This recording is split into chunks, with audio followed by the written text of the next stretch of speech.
Hi, I'm Larry Gifford, and I have Parkinson's disease. And I'm Rebecca Gifford, Larry's partner in Parkinson's and in life. This is When Life Gives You Parkinson's. This is the 5th episode of our 2023 series all about Deep Brain Stimulation, otherwise known as DBS. My DBS surgery is scheduled for October 24th, 2023. How are we feeling now that October is here? Yeah, there was something about, it's October, and we went, it's getting nearby, and everyone around us thought the same thing, and I think people were like, it's October. His surgery's supposed to happen sometime in October, right? Like maybe I should check in with Larry and Rebecca, and They did. We got messages from all over the place, like, hey, it's coming up. Yeah, I'm still getting them, and I love getting them. Thank you. I tell you, when it flipped from September to October, I felt the weight of the month. It's not just the surgery, but this is a big month for us in a number of different ways. And so you're like, things are coming up in October, and it's over there, and then suddenly it's October, and you're like, oh my God! Here we go, bracing for it. Yeah, it's a big month of transitions, and the fall has always been that way for us. Fall and spring are when things tend to happen for us, life transitions and other things. On October 1st, I remember sitting down with you and saying, it's October now. Here's a list of things that we should probably talk about and make some plans about. And some of them had to do with the DBS surgery, for sure. Well, and I think that's been kind of a key for us through this whole process is the continuing conversation of making sure that we're feeling good about it, that we're taking care of things. September we had a really deep conversation, long conversation about, all right, it's brain surgery, so it's going to go well, but if it doesn't, then what? Yeah, very real conversations and our own considerations and discernments and meditations on it on our own as well, and then kind of coming together. And I think that was really helpful. I know it was really helpful. I'm not one of those people, and neither are you, to just kind of ignore the possibilities. We want to consider them and face them and know how we feel about them so that we can be prepared emotionally, practically, in all ways, spiritually for the risks. And also think about how do we want to deal with certain things in a very practical way. How do we want to deal with certain things should they occur? But I think the first conversation we had about that was just maybe a couple weeks ago, and it was both of us recognizing that separately we had been considering the potential of your death as a result of that. Now, while there is a very slim chance of that with DBS surgery, it certainly is, you still have to consider those risks anytime you're doing any kind of significant surgery. So we separately thought about it. We realized that we were both kind of separately considering these things and working through some of these fears. And then we came together and had a conversation, but several conversations about it. Yeah, and I had been talking to my counselor about it, and you're like, I said something, you're like, I think we're having some similar thoughts. Maybe it's time to discuss. And so I think what I got out of that more than anything was that we were on the same page and that we were both ready to talk about it, willing to talk about it, needed to talk about it. It was the timing was right. I think a month earlier I wouldn't have been ready for it. And so, I think everybody's obviously different. And so, but I think talking through those anxieties and whatnot is really important. What I had to do was go, okay, I am getting this surgery to improve my quality of life. If I have a stroke on the operating table, do I want them to dramatically work on bring me back to life? where I may be in worse shape than I went in, or do I want to, let me go? And that's it's hard to say out loud. It's hard to have those conversations.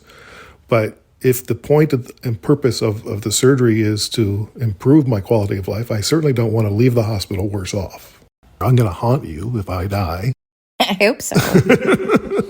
But that'd be super cool. That'd be really awesome.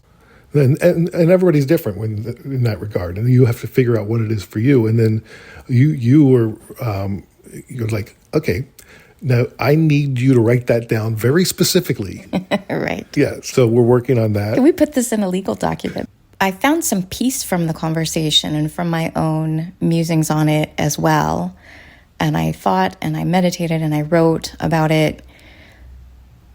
There was kind of a piece that came over me after we talked about it, because I knew what you wanted, and that I knew that my job was to support you in that, in your choices, in however your life continues or doesn't continue, to accept and love and support what may come. And so on an emotional basis, a relationship basis, a spiritual basis, I found a lot of peace in that conversation, and a lot of just a knowingness of, okay, I understand, I get it. This is how I can help. These are your wishes. Here's what you are going to do to help yourself. Here's what I'm going to do to support myself should those things occur. And it was just kind of like a very peaceful, balanced, calm process of just making sure that we were all taken care of in the way that we needed in that situation. Yeah. Should the worst case scenario happen. And we don't dwell on it, but I think it's important that we had that conversation. And we acknowledged that we anticipate a positive outcome. We have no reason to believe otherwise, but I feel better having considered it. And then we also had to figure out what kind of support we needed and wanted in and around the surgery, before and after and during. And there's many people that have offered to help in a variety of different ways, including flying out here and helping us out, and we really appreciate that. It's one of those things. It's like, what is going to be helpful? And you don't know what you don't know. Right. All we know is past experience and what our personalities are. Right. What do we anticipate would be helpful on that day? Would it be stressful to have more people around, or will it be relaxing?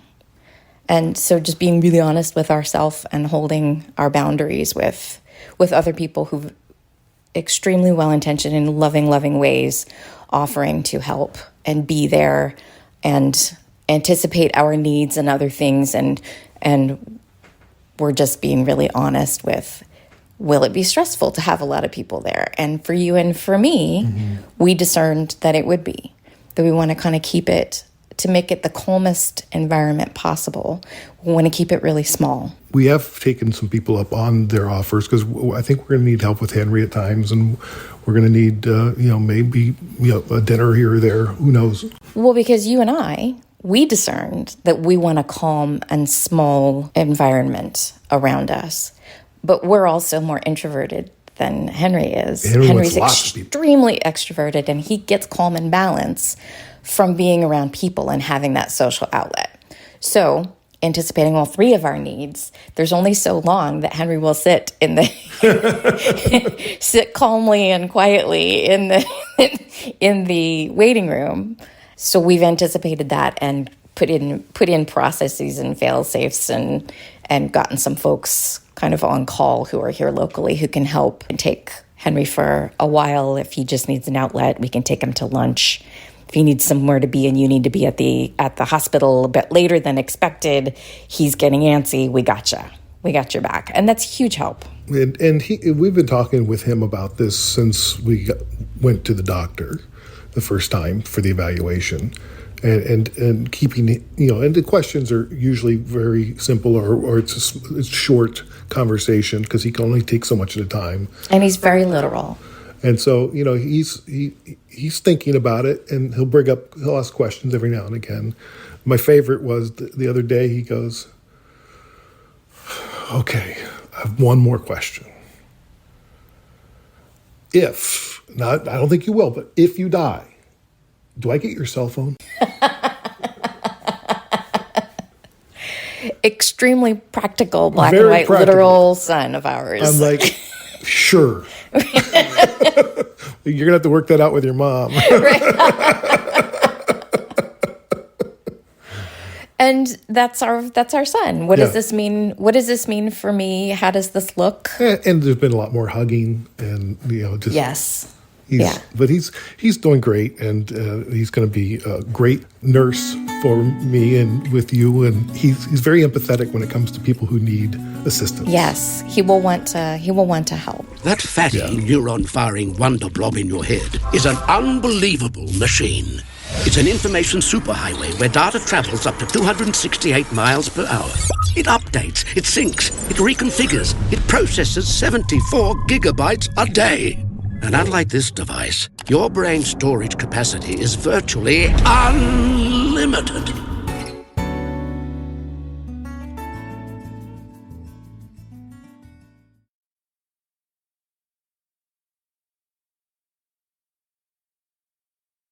Other preparations have been in place since we knew that this was going to be, since we had a date for the surgery,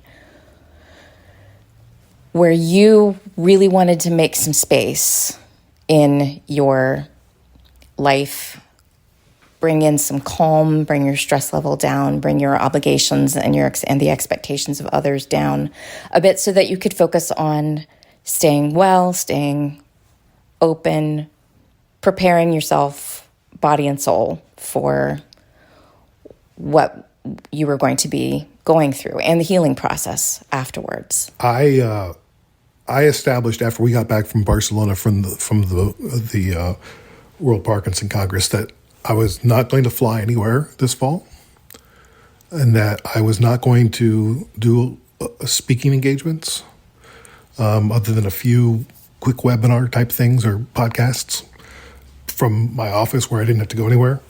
I was going to keep my obligations and my schedule clear, so I could really focus on being at my best for this surgery. And I felt, and I'm not sure exactly where that came from, but I talked to myself a lot. Myself told me that that's what I needed. Yeah, intuitive knowingness. You just knew that was the best course to take. And it's been challenged. I've been asked to do a lot of things. You've had some opportunities where it was really hard to say no. Oh, honey, you pulled me from the abyss. I'm like, but, I could go to New Zealand for a week and then be back, a week before my surgery. That'd be fine, right? That's no problem, right? I'll be completely fresh and healthy and ready to go. Oh, good Lord. Sometimes I do get blinded by opportunity and by wanting to do cool things. And this was a lesson in you learning what a healthy balance means for you, and that you can create space if you need to. You like the work that you do in the Parkinson's community. You love connecting with people, especially in person, and going to these events. It does help to fill your cup most of the time, as long as your stress level is managed and there's not too much long travel. So it was hard for you to make some of those choices. And I think that's why I was so impressed with you creating some of those healthy boundaries and saying no as much as you did and holding to that choice. Not in a long time or ever have I said no as many times as I've said no in the last 3 months.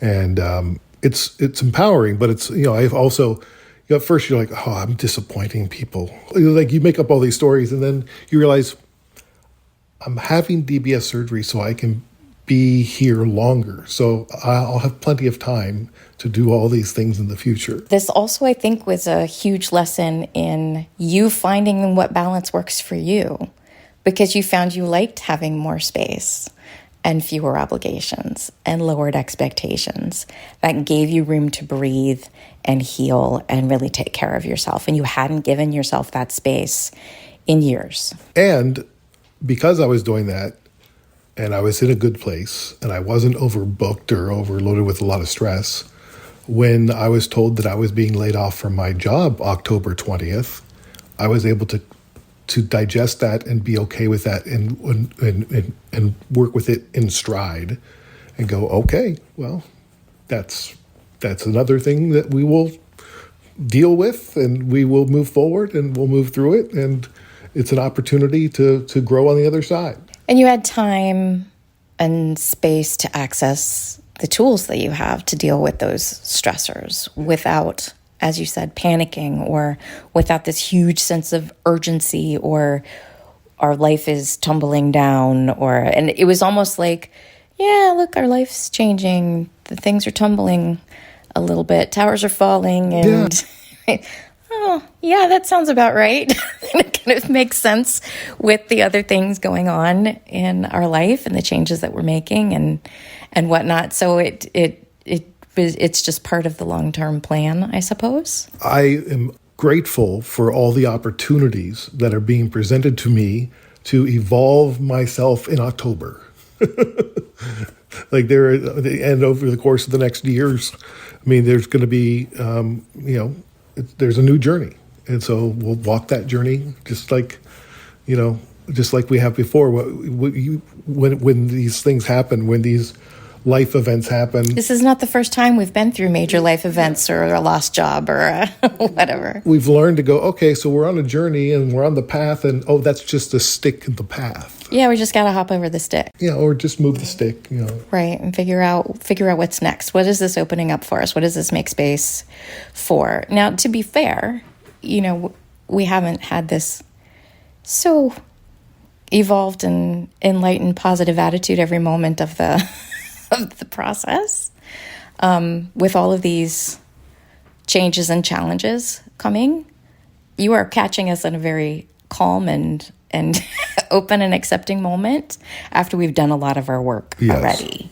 But there have been some challenging moments during all of this, including during the DBS, where there's been crying and arguing and other things, just because of the additional stress level, more than anything.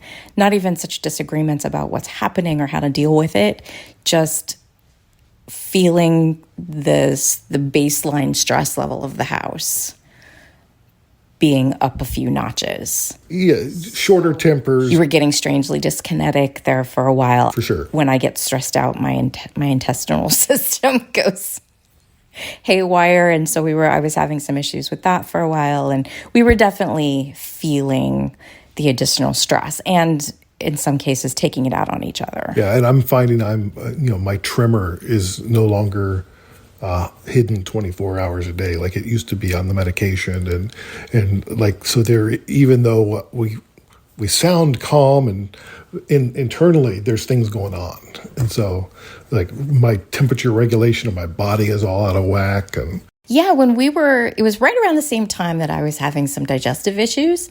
Your night sweats and day sweats were particularly aggressive. And suddenly you would just, like, I could just smell you from the other room. And I was like, you're having a hot flash, I can tell. You were taking 3 showers a day there for a couple of weeks. And you were really quite worked up. Yeah. And then I couldn't eat anything. And then so when people ask you, how you doing? It's like, well, I've got stinky sweats and I'm showering 3 times a day. How are you? Right. And one of the interesting things is our roles in the household are going to be changing, and you're going to be taking on some more work. And we just had a talk the other day about, okay, so I need to begin transitioning to do more work around the house and to be more of a, more responsible for meal prep and more responsible for laundry and parenting. And so that's going to be a challenge because, Larry's not so good at remembering things. So lots of lists around the house are going to be happening. Yeah. I think, and we talked about this on our anniversary when we went out and had dinner and a movie for our 24th anniversary in late September, where we always do kind of a deep dive check-in. And that was a big point of conversation where we knew that not just the household, but our relationship would be shifting quite a bit. We moved to Vancouver for your job, which is quite a demanding job. And it was quite a great and successful job for a long time. Because we moved to Canada, I remained freelance during that time. And now I will be hopefully taking on a full-time job, remote or not. There will be more demands on my time. And it's been several years since I worked in that kind of a job where I wasn't my own boss. So there's a transition, there's a stress level difference there. There's an availability difference there as far as being available to Henry and to the household. And then the person I'm flipping with has executive functioning challenges and isn't great at anticipating things that need to be done because you can get in your bubble and all these things, as our friend Tina Gillespie says, put it in the Parkinson's bucket, that will require more structure put into place here in the house to make sure that things get done, because it's not just me just knowing what needs to be done and having my own list of my own processes and just kind of doing it and then asking for help if I need your help. You're going to have to anticipate all those things, and it doesn't come naturally to you anymore. Yeah, I'm going to have to burrow some new neuro pathways. You can learn new things, right? I can. Yeah. I can do hard things and I can learn new things. We can do hard things. You have ever seen, protected by your cranium, it hides between your ears, the stem, the cerebellum, and cerebral hemispheres. Your brain is sending and receiving. Your brain, information that you're needing. Your brain, it has a lot to do. It's a crazy multitasker that works overtime for you. Part of the nervous system that makes your body move. Contains all of your memories, it helps you think things through. Controls all of your senses, but it's still a mystery, 'cause scientists keep finding out new discoveries. Your brain, it only weighs 3 pounds. Your brain, the smartest thing around. Your brain, a miraculous machine, the most supercharged computer the world has ever seen. Medtronic Deep Brain Stimulation is a personalized therapy that sends targeted stimulation to the we've been source of told the what to symptoms expect. and can help control tremors, slowness, and stiffness associated with Parkinson's. DBS therapy requires brain surgery. Risks may include surgical complications, infection, or failure to deliver therapy as needed.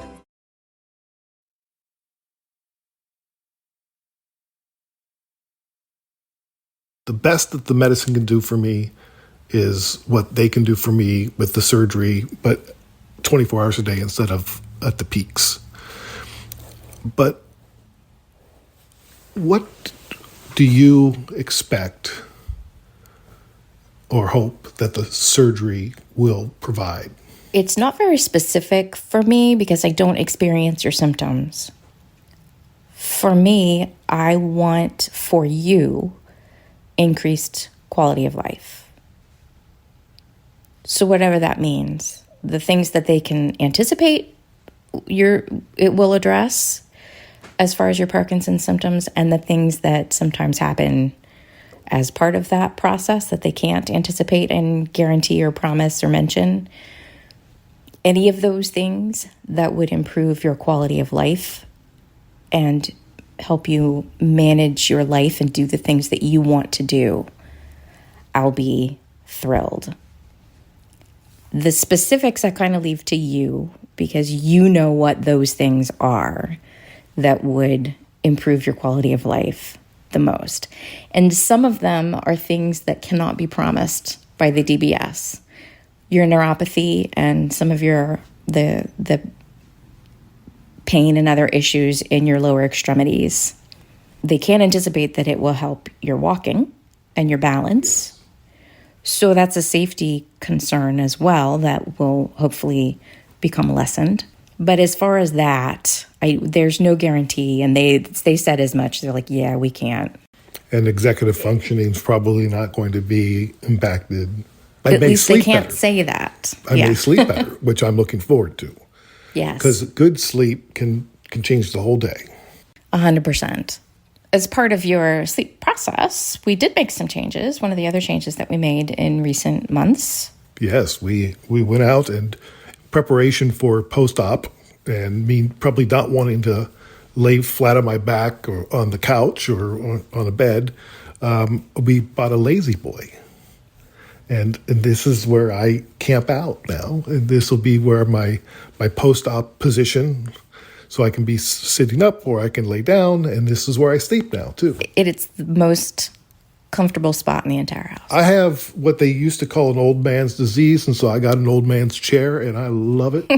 Yes, but it's pretty stylish looking. It's got all the electronic stuff and the lumbar support, and I can plug in my phone so it can charge, and like it's like primo cool.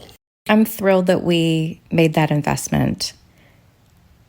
And after the surgery, it is going to be a concern because you're not going to be able to really lay on your side or your stomach comfortably at all. So you need to be able to not be laying completely flat on anything, or even with pillows under your head. There needs to be more support there. At least that's what you anticipate is going to make you most comfortable while everything is healing, including the only significant open wound, which will be on your chest. Well, can you imagine being flat on your back on a bed, trying to lift yourself up with that wound? I can already feel what that would be like, and that would not be comfortable. Because you're using all of those muscles. Right. And you're surprised at how much of these upper body muscles you're really using just to turn yourself over, just to move around in the bed. And then and you're afraid you're going to open it up, right?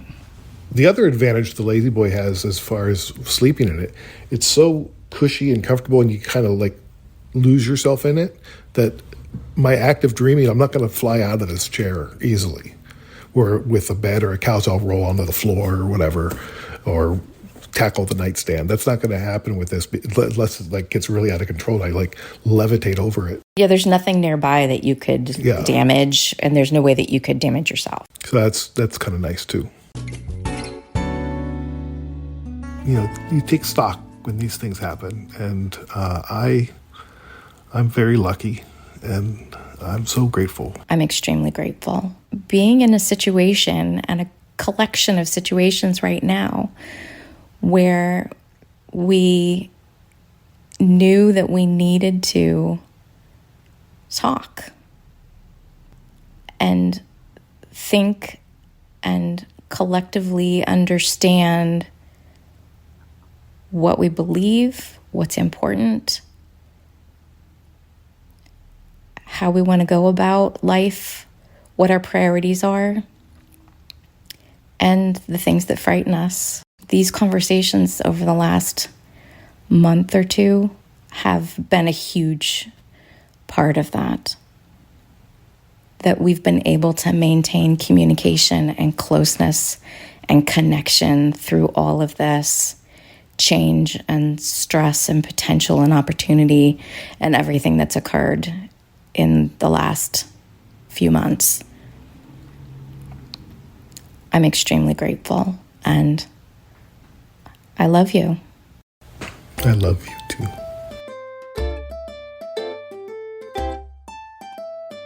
Thank you for listening. And if you have questions about our DBS journey, email parkinsonspod@curiouscast.ca. When Life Gives You Parkinson's is a Curious Cast production. Our presenting partner is Parkinson Canada, where people with Parkinson's are at the center of everything they do. Parkinson Canada funds critical research, provides information and support, raises awareness, and advocates for improved healthcare outcomes for people with Parkinson's across Canada. Learn more at parkinson.ca. PD Avengers is a global coalition of people living with Parkinson's, their partners and supporters, all working together to put an end to Parkinson's disease. Be sure to check out the most recent Parkinson's news, upcoming events, and a free exercise and wellness portal offering thousands of hours of free live and on-demand classes at pdavengers.com. We'd truly appreciate it if you could share this podcast with someone in your life. Personal recommendations are the most effective way to grow our audience and raise awareness of Parkinson's disease. Keep positive. Keep exercising. Keep listening. We'll talk to you next time.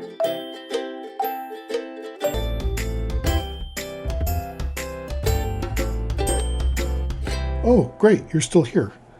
I just wanted to let you know that because of the surgery, we're not sure when we're going to record our next podcast, but we definitely will record a next podcast. So hang in there, listen to some old shows, because if you haven't heard them before, they're new to you, and there's quite a few of them. Or check out some new podcasts, too. There's some great ones out there. So I will talk to you on the other side. Thanks for your support. Bye. Canada may be known for its landscapes and friendly people, but beneath the surface lies a darker side of crime, history, and the paranormal. Since 2017, the award-winning Dark Poutine podcast has explored the shadowy corners of the Great White North and beyond, delivering chilling tales from a uniquely Canadian perspective. Hosted by Mike Brown and Matthew Stockton with over 300 episodes and fresh releases every Monday, Dark Poutine is your weekly ticket to the creepier side of Canada. Listen to Dark Poutine on Apple, Spotify, Amazon Music, or wherever you get your podcasts.